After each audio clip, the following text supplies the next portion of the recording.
SRS Entertainment present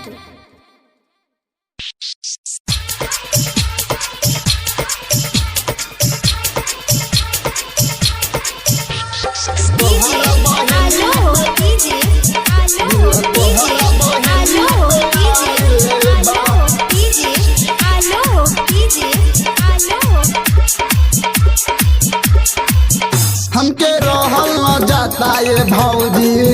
दिल तोहरा बहिनिया पे आइल बा तोहरा बहिनिया पे आइल बा हमके रहल न जाता ये भौजी दिल तोहरा बहिनिया पे आइल बा ओकरा से शादी करा दे ओकरा से शादी करा दे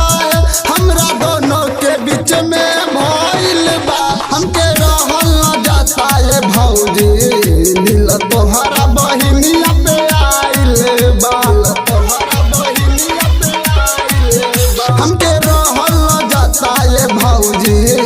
दिल तोहरा बहिनिया पे आइल बा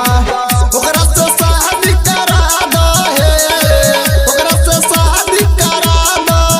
हमरा दोनों के बीच में भइल बा हमके रहल न जाता ये भौजी दिल तोहरा बहिनिया पे आइल बा तोहरा बहिनिया पे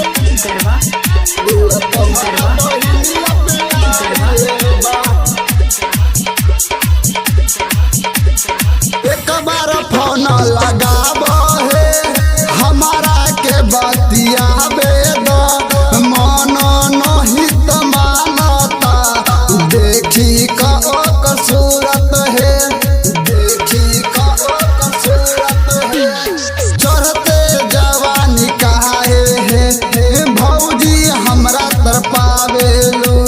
समझत भाषा खराब बाटे दासा काहे न ओकरा बुलावेलू दुई दिन से मिले न बानी दुई दिन से मिले न बानी मनमा हमारा देख बिखरल बा हमके रहल न जाता ये भौजी दिल तोहरा बहिन पर आइल बा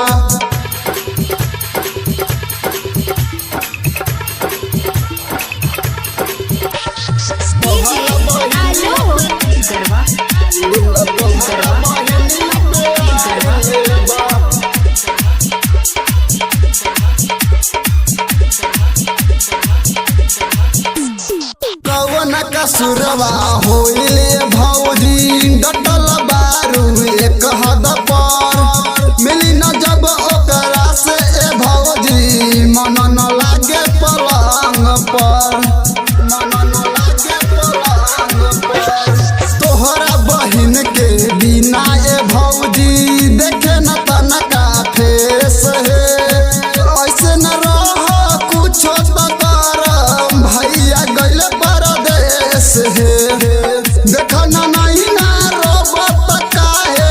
देख न नहीं ना रोबत काहे लागे प्यार वो त कइले बा हमके रहल न जाता ये भौजी दिल तोहरा बहिन पर आइल बा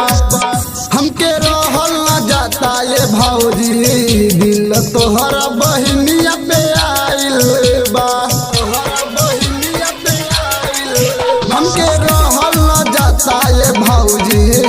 दिल तोहरा बहिनिया पे आइल बा शादी करहना सुनो ये भौजी शादी करहना हमर ये भौजी ए बा हमर आदेश है हमके रहल न जाता ये भौजी दिल तोहरा